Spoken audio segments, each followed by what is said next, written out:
There we go. Welcome to the Jeremiah Show. My special guest today, Gui Jaroschy. He is named one of Food and Wine magazine's 10 best new mixologists. That was in 2015. He didn't stop there. He made the list of Starchefs Rising Star Mixologists in 2016 and was named Spirited Miami's Bartender of the Year in 2018. That's an accomplishment, man. Congratulations on that one because Miami is a bar town and a lot of good bars there. So you're at the top of the heap. You must have been. Did they throw a parade for you? Just give out a lot of free drinks, Yeah, get some good attention. Get some good votes. Yeah.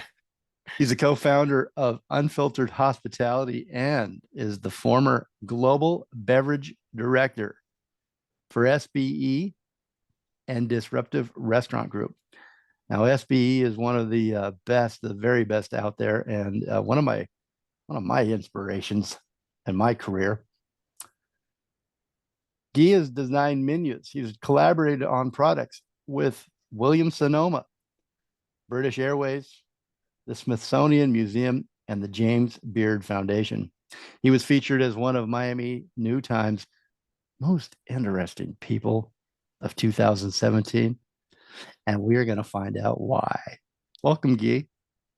Thank you, Jeremiah. Very excited to be here. Really nice to be here. I'm just going to tell the listeners that we have been hanging out now, Guy and I, for over a half an hour, and before we even started the show here, just catching up. And it's so nice to talk to a professional in the industry. This is my favorite industry, and I grew up in it. I spent most of my life dedicated to it. So it's so nice to have a little time to talk to you about this. So thanks for coming on the show. Let's start with Austin, Texas. You were born and raised in Austin, Texas. That's probably why you have so many great awards. It's all everything they grow out there is bigger, right? Isn't that what they say? It's true. Yeah. And I probably don't say this to enough people, but in Miami, so many of the things we just kind of took for granted in Austin were so well received. It's like we're doing fresh produce, you're doing things at a high level and not charging as much for it.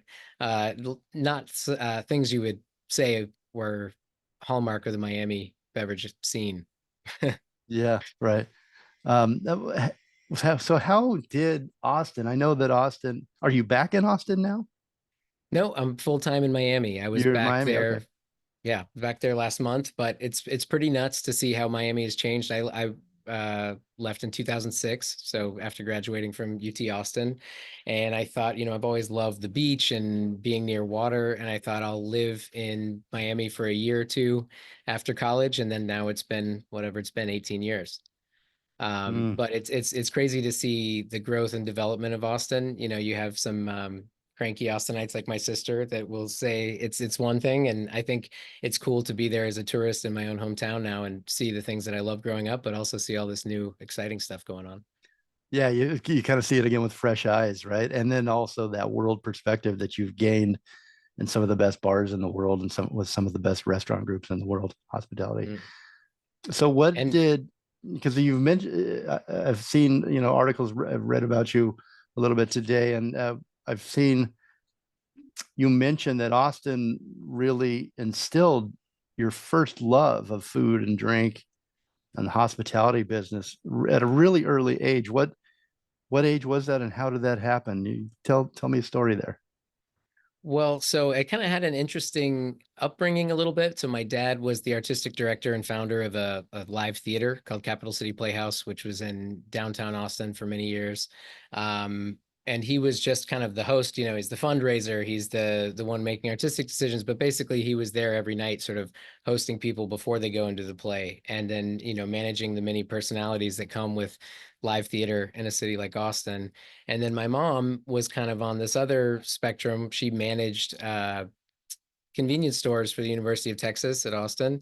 So giving people kind of their first job in many cases and kind of needing to provide this sense of structure and sort of routine.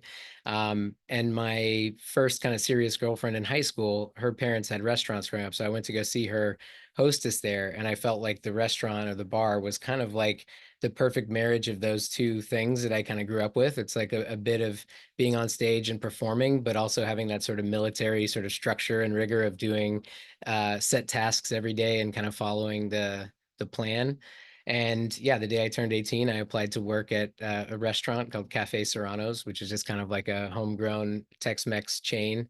Um, and I loved it. I didn't want to do anything else for a while, and I kind of found the bar, one because I like to drink, and two, because in those days, and I think in a lot of restaurants still to this day that we see with our clients, it's like the slightly more responsible person who kind of just tends to take note and see what's happening, then they can just kind of get thrown behind the bar at a moment's notice. It's happening a little bit less now in the cocktail era, but back Yeah. then it's like you could the margarita is this, the Mexican martini is this, add a splash Yeah. of olive brine, and now you're making half the menu. Hit the blender. Yeah, yeah, hit Remember the blended blender, drinks? exactly. Blended drinks, the bartender's favorite. Yeah, you're right. With the new life of the bar and the cocktail, there's really professionals now at the. I mean, almost every bar has really. They've hired somebody. They've brought in a bartender that's experienced because it's a real craft. I mean, it's like being a chef, but Right, with exactly. Well, and the alcohol, right? standard, and that's a generous comparison, but I think a lot of bartenders do. They definitely well-run bars are run like well-run kitchens in this day and age. There's a certain amount of prep, there's a certain expectation of sort of professionalism, et cetera. And both have their exceptions, as I'm sure you know pretty well. But Yeah. that- How often do you work with a chef when if let's say you're a head bartender, lead bartender, you're running that bar? How often do you work? I mean, because you're really matching ingredients from the wine list to the cocktails. You really want them to complement the chef's menu, right? Is that true? Yeah, I mean, I think when it's done well, there's a great collaboration between the kitchen and the bar. One for just the sake of efficiency, but also from the sake of, depending on how matched that sort of you want those two concepts to be under that roof, you really need to kind of have a pulse on what's happening in the kitchen and what direction their menus are going, and vice versa. Now, I mean, we work with, and I have worked in plenty of bars and restaurants where beverage represents 45% of the total sales. So now we're kind of in this new era where the kitchen is also kind of playing off the bar, whereas before it was always kind of complementing the kitchen. Um, but I think pretty savvy ownership realized that 45% beverage number at a much more profitable Hmm. rate is something they really want to target. And now you have chefs asking us, "What are you doing with the bar program?" Which is a Yeah, first. yeah. I can't, because some of the listeners probably know I'm in the hospitality business too, and uh, I can't, I can't say how much or emphasize how many restaurants I've worked on that what saved the restaurant from going under was the bar, because it's a Mhm. big, like as you said, 45% of the sales, mix. And then, if you're pouring, a 16, 18% pour cost, or probably in Miami, a 14% Yeah, with those, with the the cocktails. $20 cocktails help Yeah, the out. Yeah. $20 cocktails in the plastic cups. No, you don't do that, do you? Why do you love this business, Guy? A lot of reasons. I mean, some for that what I just mentioned. There's just such a funness to it, and it's kind of new every day, but it's the same. I like both of those things. I like the newness of kind of never having the same day twice, but I also love the fact that there's a sort of romanticism of like the Japanese approach to kind of doing this repetitious act and hoping to get it perfect like once. But on top of that, I think what kind of made the bar stick for me was that it was a chance to kind of be creative and put things out for people. I've always loved making things for people or presenting things that connected with people.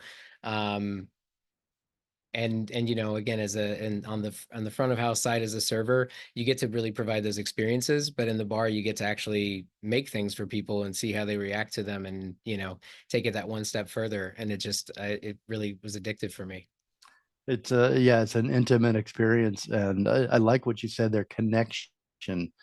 Um, I know when I started out, I want to compare your feelings, but on this one, but when I started out at my first restaurant job, it was you've got instantly almost another 50 new friends, and they're all hanging out afterwards, and it's just this connection with not only your coworkers, but that guest from out of town or that guest that comes in a lot that you take care of. But yeah, a bartender, I think, is as it takes that to a whole nother level, and there's this real intimacy with the person in front of you and serving them. Yeah, I agree. It's a fun role. And for me, having come from the server, spot, I was always comfortable with having people stay at my bar. You have a lot of bartenders who are kind of, they Mhm. might have been introduced in that sort of turn and burn style, and they don't know what to do with themselves if the guest is there for more than like 3, 4 minutes. But I love to have kind of a bar full of people and still be kind of reaching back to that second level and taking care of people and kind of bringing them into the fold a little bit. Was getting into the bar at one point, did it become, this is what I'm going to do, and then that's where I want to be. I want to be in the bar. And how did you get there once you made that I decision? it was it was a roundabout way. So I moved to Miami and I had a degree in cultural anthropology. So I probably should have seen a career in hospitality coming.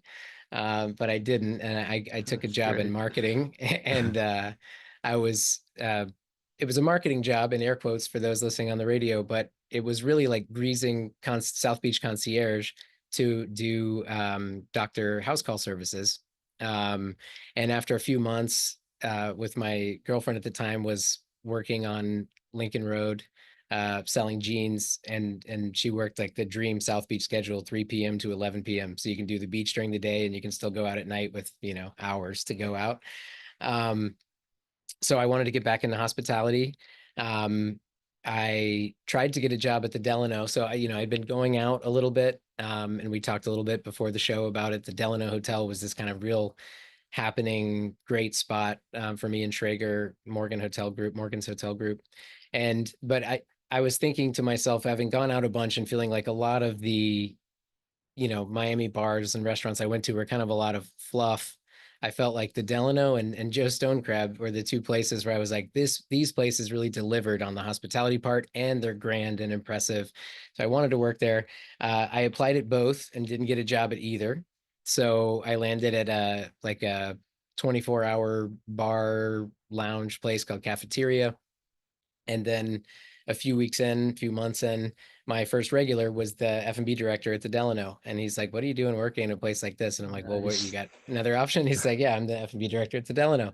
So I got my first job there and worked there for several years. And another thing about these sort of South Beach institutions is you make amazing money, and in season you work 4 days, out of season you work 2, 3 days, and you kind of have the rest of the time to vacation, spend your money, whatever. So nobody really left. So here now, 3 years later, I'm working at my dream job, but I have like one service bar shift, one pool bar shift. I'm pulling a server shift at the sushi bar. And I'm like, man, so they offered me a management job, and I thought about it, and I'm like, I have a college degree. I've been here for, you know, 3.5 years now, and I'm still kind of just like getting my shifts where I can at this place. So I started managing at the Delano. It was great learning experience. A big drop in pay and a lot more responsibility. But I learned a ton. And at that time, there was a position kind of starting to become a thing in the beverage industry specifically called a brand ambassador. And these roles are kind of all about building advocacy amongst bartenders, amongst, consumers, everybody there in the bar world. And they're armed with a pretty high limit credit card, and they go out and, set up tastings and activations, and they make buddies and they set up deals. They're very cool individuals. And I was like, that's actually what I want to do. Like this managing 6 days a week and, working whatever, 55 hours, 60 hours a week. I started to lose track of a lot of friends during that time, because unless they were coming to the Delano, I pretty much didn't see Yeah. them. And so I thought, if I'm going to get that kind of a role, I've got to be back behind the bar, because as the manager, I'm kind of the decision maker. I know these people, but these people are all getting pulled from behind a bar somewhere where they're kind of getting to show that personality a little bit more. Um, and so, yeah, I left my management job, was unemployed for a bit, trying to get a bartending job, and basically, there was a period in between where I worked at a little nightclub called Ricochet, which was what it was. It was fine. It helped me kind of get my name back out there as a bartender. And some friends of mine opened a place called the Broken Shaker, which was a really cool. They had done it as a pop-up. Is a cool cocktail bar. Some of the best like mixologists in the city, and it was based out of a little hostel, a little youth hostel. And when they opened full time, I got a call from two guys who I had worked with in the past who owned the bar and asked me if I wanted to bartend there. And I kind of jumped at the opportunity because I didn't know what a great platform it would become, but I just knew like this is the coolest bar in Miami and I want to be a part of it one way or another. Mm. Well, you set me up perfectly. I was going to say you're the director of bars for Bar Lab, and Broken Shaker was twice a semi-finalist for the James Beard Award for Best Bar Program, and it was named Best American Hotel Bar 2015 and 2017 at the Tales of the Cocktail Spirited Awards. It made the Drinks International list of 50 best bars in the world, 2014 to 2017. And then another bar, the Anderson Bar, I believe you were involved in, was named one of Esquire magazine's best bars in America in 2017. So, in your opinion, Guy, what ingredients must a bar have to create a one of a kind experience? What are the things that you look for when you go in? You've created these successful or redesigned or reimagined these successful bars around Miami and won awards for those, rightfully so. What's your process? And what is your process at Unfiltered when you go approach a new bar? What are you looking for? Well, I mean there's several things, and so it's a lot, but it's fairly simple at the same time. I think, as it pertained to Broken Shaker, Gabe and Alad, who are the two founders, I think it, are amazingly authentic people in general. And I think they really, did with that bar and also kind of built into me this sense that like if you share what you love with other people, people will love it back. And I think that that's like the number one thing for any place. And when you see these, concepts that are very Mitchy matchy, something like that, where That'll work. everything has to fit. Oh, we're an Italian restaurant, so we're going to do this and we're going to do that, and everything matches with the music and thing. So it doesn't always. Sometimes it does come off as authentic if people really is that's something that they want to share with people. But you can really feel it when you walk into a space when something has an authenticity to it and that people have really kind of thought about not just what some imaginary guest at the other end is going to think about this. Like if you hear someone pitching you an investment like, oh, experiential is really hot right now, and we're going to do this and that, you can kind of guess, sometimes they are going to work out. But I think the really truly special ones come from a little bit more vision of like, I love this. And I think that, we want And to you will share too. this with other people. Yeah. And you will Yeah. too. Exactly. Um, but I think if we're going to approach it the way we do with Unfiltered, I think, yeah, starting with a perspective is first, and like what do you truly want to share with people a bit, and then on the back end, I think with Unfiltered, we kind of talk about our sort of four pillars, and you can speak to this with as many restaurants as if you've been involved with it. There's kind of like four areas that we say. So it's process, which is kind of or procedure, basically the daily habits checklist. This is the stuff that I used to find kind of boring. My partner Ben, who is an investment banker turned bar back at my favorite dive bar, like these are the things he's most passionate about, and that's kind of why our partnership works out really well. But I've really grown to see how important they are. So anyway, so let's go back to the top. Process, which is again the way that you actually run the business day to day in terms of like these things must happen. People, and the people comes down not just to the actual people that you sort of fit you culturally, but also the way that you train them, the way that you display the sort of culture of the place, and the way you sort of reward that. Um, the third is product. So again, I think product is pretty self-explanatory, but how are you making that better for people all the time, and how are you ensuring that it's consistent and that Yeah. Yeah, and that people are reacting well to it.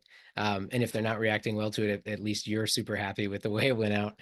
And then the last one is performance, which is more about things that you track and the things that you deem as important. So in the performance phase, it's, we kind of do almost like a spreadsheet or dashboard that we're checking in on, but it could be as like, how many positive reviews are we getting? How many people are signing our bathroom wall with this? Like you can track anything there, but like, what are you tracking that's that actually important stuff that you want people to be getting out of the bar or that you need to be getting out of the business?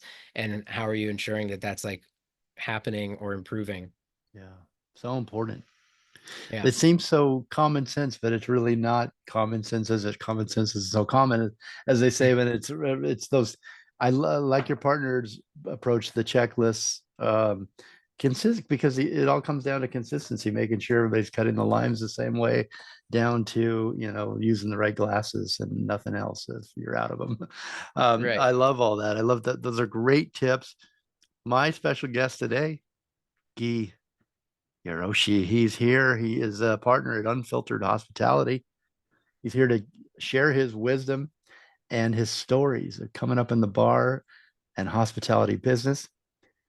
Gui Jaroschy, he's Food and Wine Magazine's 10 Best New Mixologists. This is back in 2015.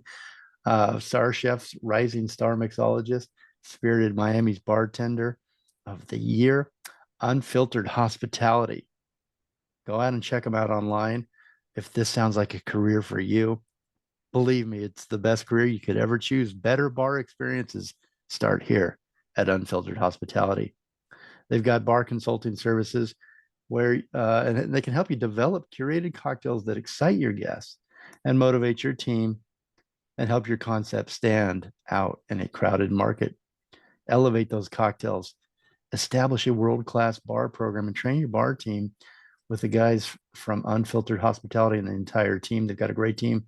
Check them out at unfilteredhospo.com.